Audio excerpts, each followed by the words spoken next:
Selamat pagi sahabat Cakrawala yang diberkati Tuhan kita Yesus Kristus. Salam jumpa pagi ini dalam kasih dan anugerah Allah bagi setiap kita yang bersandar penuh kepadanya. Sahabat Cakrawala, sesaat lagi kita akan bersama-sama mendengarkan renungan Oasis Fajar yang akan disampaikan oleh Mayor Nyonya Yeni Tengke. Selamat mendengarkan, Tuhan Yesus memberkati.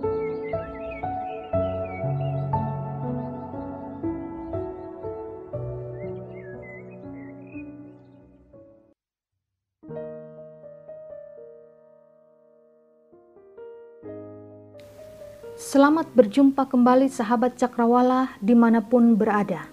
Bersyukur kepada Tuhan, hari ini kita kembali meluangkan waktu kita untuk mendengarkan firman Tuhan yang akan menjadi dasar perjalanan hidup kita hari ini.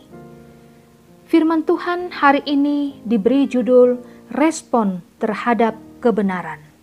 Pembacaan kita diambil dari Injil Matius pasal 21 ayat 28 hingga ayat yang ke-32. Firman Tuhan berkata demikian. Perumpamaan tentang dua orang anak. Tetapi apakah pendapatmu tentang ini? Seorang mempunyai dua anak laki-laki. Ia pergi kepada anak yang sulung dan berkata, "Anakku, pergi dan bekerjalah hari ini dalam kebun anggur." Jawab anak itu, "Baik Bapa," tetapi ia tidak pergi. Lalu orang itu pergi kepada anak yang kedua dan berkata demikian juga. Dan anak itu menjawab, "Aku tidak mau." Tetapi kemudian ia menyesal, lalu pergi juga. Siapakah di antara kedua orang itu yang melakukan kehendak ayahnya? Jawab mereka, "Yang terakhir." Kata Yesus kepada mereka, "Aku berkata kepadamu, sesungguhnya pemungut-pemungut cukai dan perempuan-perempuan sundal akan mendahului kamu masuk ke dalam kerajaan Allah. Sebab Yohanes datang untuk menunjukkan jalan kebenaran kepadamu, dan kamu tidak percaya kepadanya. Tetapi pemungut-pemungut cukai dan perempuan-perempuan sundal percaya kepadanya, dan meskipun kami melihatnya, tetapi kemudian kamu tidak menyesal dan kamu tidak juga percaya kepadanya." Ayat penekanannya ada pada ayat yang ke-31 bagian B. Kata Yesus kepada mereka, "Aku berkata kepadamu, sesungguhnya pemungut-pemungut cukai dan perempuan-perempuan sundal akan mendahului kamu masuk ke dalam kerajaan Allah." Sebelum kita lebih lanjut mendengarkan uraian firman Tuhan ini, saya ajak kita semua untuk berdoa. Bapa kami yang ada dalam kerajaan surga, dikuduskanlah namamu, datanglah kerajaanmu di bumi seperti di surga. Pada kesempatan ini kami datang memohon berkat secara khusus untuk waktu di mana kami akan mendengarkan isi hati-Mu melalui bagian firman Tuhan yang akan disampaikan oleh hamba-Mu. Tolonglah hamba-Mu yang akan menyampaikannya, sehingga dengan uraian firman Tuhan ini kami semua akan dikuatkan untuk menjalani hari ini. Di dalam nama Tuhan Yesus Kristus, kami sudah berdoa. Amin. Sahabat Cakrawala yang dikasihi oleh Tuhan Yesus Kristus, pasal 21 dalam Injil Matius ini menceritakan tentang beberapa peristiwa yang terjadi dengan Yesus, khususnya setelah ia masuk ke kota Yerusalem. Perumpamaan dalam pembacaan ini masih ditujukan kepada para imam kepala dan tua-tua bangsa Yahudi yang datang bersoal jawab dengan Yesus. Kita dapat melihat pada ayat yang ke-23 di dalam Injil Matius 21. Dalam bagian ini, Yesus menyampaikan perumpamaan tentang seorang bapa yang mempunyai dua orang anak laki-laki, si sulung dan si bungsu. Kedua anak ini sama-sama mendapat perintah dari sang bapa, yaitu pergi dan bekerja di kebun anggur. Respon dari kedua anak ini berbeda. Si sulung mengatakan ya, namun akhirnya tidak mau pergi. Ayat ke-29. Kemudian si bungsu awalnya mengatakan tidak, namun akhirnya ia pergi bekerja di kebun anggur. Ayat yang ke-30. Sahabat cakrawala yang dikasihi oleh Tuhan Yesus Kristus. Ada dua pelajaran penting dari perumpamaan ini, yaitu yang pertama, mengenai bagaimana seharusnya sikap seorang anak terhadap orang tua. Sebenarnya kalau mau dinilai, kedua sikap ini sama-sama tidak baik. Sikap si sulung dan sikap si bungsu mencerminkan sikap yang tidak menghormati orang tua. Yang satu mengatakan ya, namun pada akhirnya tidak mau mengerjakan perintah orang tuanya. Sikap patuh yang hanya sampai di bibir saja, namun tidak dalam tindakan. Ini adalah sikap yang munafik, yaitu selalu mengatakan sesuatu yang tidak sesuai dengan perbuatannya. Atau dengan kata lain, di bibir ia berkata ya, tetapi dalam perbuatan atau tindakannya nol besar. Sikap ini seolah-olah menunjukkan kepatuhan, namun sesungguhnya dalam hati ia melawan perintah orang tuanya. Sikap seperti ini sangat tidak disukai Allah. Yesus pernah berkata kepada orang Farisi dan ahli Taurat, "Bangsa ini memuliakan aku dengan bibirnya, padahal hatinya jauh daripadaku." Matius 15 ayat yang ke-8. Bagaimana dengan sikap si bungsu? Sering kita menganggap bahwa sikap ini adalah yang paling baik. Namun sesungguhnya ini juga merupakan sikap yang tidak baik. Membantah, menentang, walaupun kemudian akhirnya patuh. Saya pikir tidak satupun orang tua yang mau diperlakukan seperti ini. Sebagai orang tua, jika ada anak yang menentang perintah atau nasihat yang baik dari orang tua, maka pasti kita akan merasa kesal dan marah. Bisa saja terjadi ketegangan antara kita dan anak. Jika situasi tegang itu tidak bisa dikendalikan, maka akan terjadi percecokan.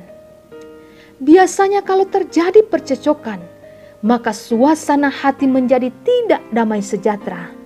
Dan itu bisa berdampak lama, baik terhadap orang tua maupun terhadap anak. Mari kita berusaha untuk menjauhkan diri kita dari sikap munafik dan sikap yang suka membantah orang tua.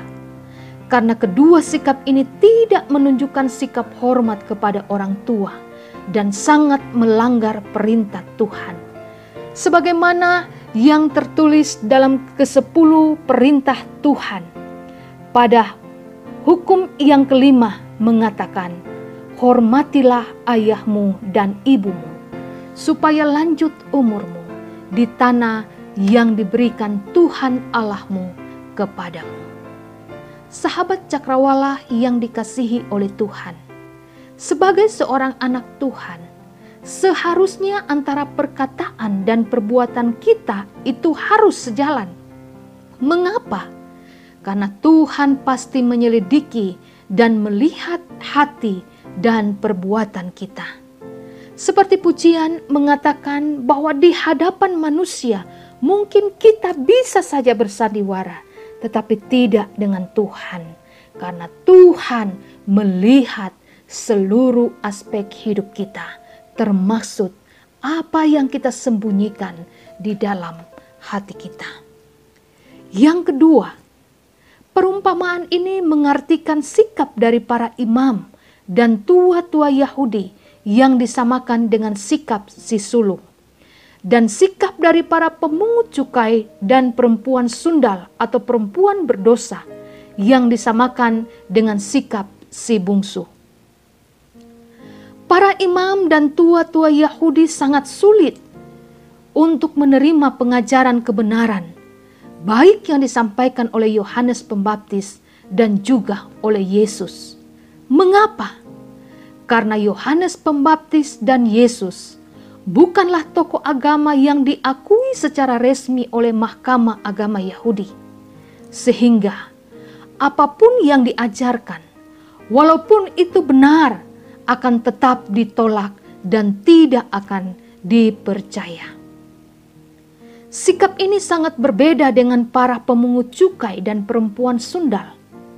Mereka lebih mudah untuk mempercayai pengajaran kebenaran yang disampaikan oleh Yohanes Pembaptis dan juga Yesus. Itu sebabnya mereka mau bertobat dari dosa-dosa mereka dan datang kepada Yesus untuk menerima keselamatan dari Allah. Sahabat Cakrawala yang dikasihi oleh Tuhan Yesus Kristus, bagian firman Tuhan ini memberi peringatan yang sangat berharga bagi kita. Seringkali status sosial kita menjadi salah satu penghalang bagi kita untuk menerima kebenaran Tuhan. Mungkin karena kita adalah orang yang sangat terpandang di masyarakat, lalu kita tidak menerima kebenaran hanya karena orang yang menyampaikan itu adalah orang kecil dibandingkan dengan kita. Status di hadapan manusia bisa saja berbeda, tetapi status kita di hadapan Tuhan itu sama, yaitu kita semua adalah orang yang berdosa. Dan kita butuh tuntunan kebenaran firman Tuhan dalam menjalani hidup ini. Hendaknya masing-masing kita membuka hati dan pikiran kita untuk menerima kebenaran firman Tuhan, tanpa kita memandang dan membeda-bedakan siapa pembawa berita tersebut. Dan jangan lupa, setelah kita mendengar firman Tuhan, maka kita akan meresponnya dengan benar. Apabila respon kita terhadap kebenaran firman yang kita dengar itu benar, maka keadaan hidup kita akan semakin lebih baik. Iman kita makin kuat, karakter kita akan semakin berkenan di hadapan Tuhan. Dan dengan demikian, seperti kata Yesus, kamu masuk dalam kerajaan surga.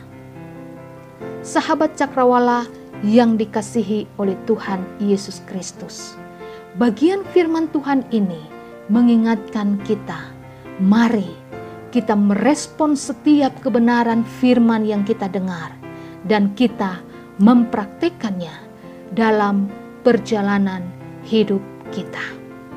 Mari kita berdoa. Ya Bapa yang bertahta dalam kerajaan surga, kami datang pada kesempatan ini untuk membawa setiap kehidupan kami masing-masing kepadamu. Engkau menyelidiki setiap hati kami. Jika Engkau mendapati kami hidup tidak sesuai dengan kehendak-Mu, ampunilah kami, sucikanlah kami, dan kuduskanlah hidup kami. Kami rindu agar dari hari ke hari, hidup kami semakin berkenan kepadamu. Tolong kami Tuhan dalam semua aktivitas kami hari ini. Hamba-Mu berdoa untuk semua mereka yang mendengarkan siaran ini. Kiranya mereka diberkati dan dikuatkan oleh Tuhan. Bapa yang ada dalam kerajaan surga, kami mau berdoa untuk bangsa dan negara kami, untuk gereja yang sangat kami cintai, Gereja Bala Keselamatan, untuk daerah di mana kami tinggal. Kiranya Engkau akan memagari kami semua dengan anugerah-Mu, sehingga kami terlindung dari setiap hal yang bisa saja mencelakakan hidup kami. Hamba juga berdoa untuk pelayanan melalui radio Cakrawala. Kiranya Tuhan akan terus memberkati apapun yang dilakukan oleh hamba-hamba-Mu melalui penyiaran yang mereka lakukan tiap-tiap hari. Kiranya itu akan memberkati, menguatkan, dan meneguhkan iman umat-Mu. Terpujilah nama-Mu ya Tuhan. Ampunilah salah dan dosa kami, Di dalam nama Tuhan Yesus Kristus kami sudah berdoa. Amin. Amin. Tuhan memberkati kita sekalian melalui apa yang telah kita dengarkan di hari ini. Responlah setiap kebenaran firman yang saudara dengar. Yesus, kau kebenaran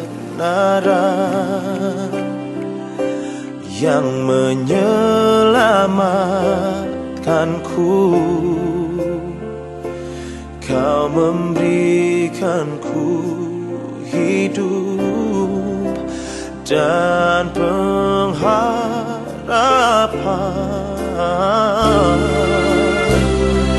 Ku ikut kehendak-Mu, ku perlu anugerah-Mu. Ku nyatakan janjiku kepadamu.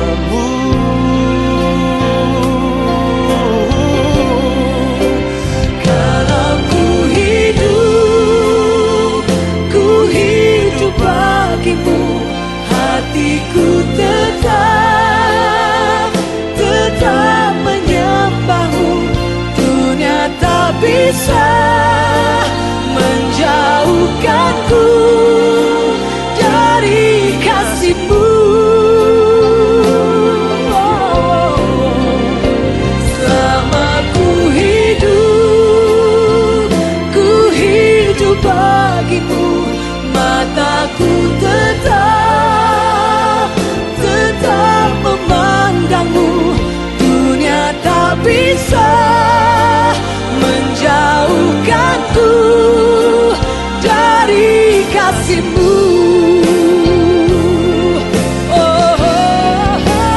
Kalau ku hidup bagimu, hatiku tetap menyembah-Mu. Dunia tak bisa menjauhkanku dari kasih-Mu. Selama ku hidup bagimu, mataku tetap memandang-Mu. Dunia tak bisa menjauhkanku dari kasih-Mu.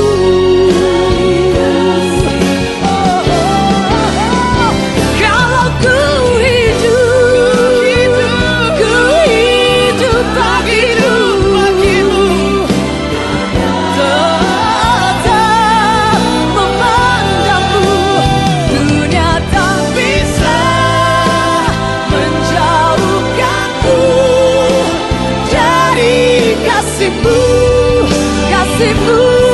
Kasih-Mu Tuhan.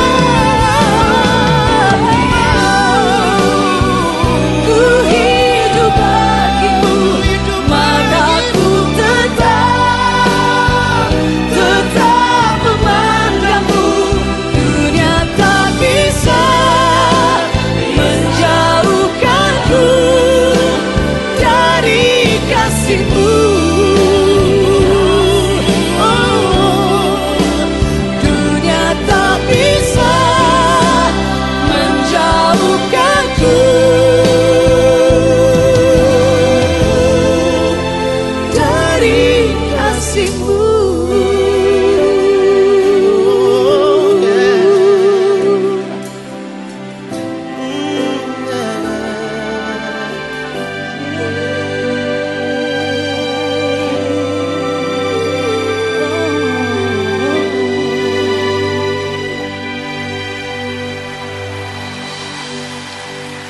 Haleluya.